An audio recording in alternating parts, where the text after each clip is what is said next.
দেখুন, বাস্তু ক্ষেত্রে কি নেগেটিভ এনার্জি আপনাদের ক্ষেত্রে বৃদ্ধি পেতে দেখতে পাচ্ছেন? বারংবার ধরে আপনাদের গৃহে কোনো শুভ অনুষ্ঠান হতে গেলে বিভিন্ন দিক থেকে বাধাবিঘ্ন আসছে, বাস্তুতে কোনো ভালো কিছু হতেই চাইছে না, বাস্তুতে আপনার থাকতে ভালো লাগে না।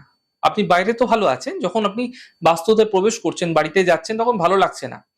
কোনো না কোনো সমস্যা বাস্তুতে লেগেই আছে। একটি ছোট্ট উপায় দ্বারা বাস্তুকে কিছুটা এনার্জাইজড করতে পারেন। কি করবেন? আপনারা যখন প্রত্যেকভাবে ঘর মুছছেন না, তখন সর্বদা সন্দক লবণ দিয়ে ঘর মুছুন। দেখুন, সন্দক লবণ দিয়ে ঘর মুছলে বাস্তুতে যে বিভিন্ন নেগেটিভ এনার্জি থাকে তা ধীরে ধীরে দূর হতে দেখা যায়।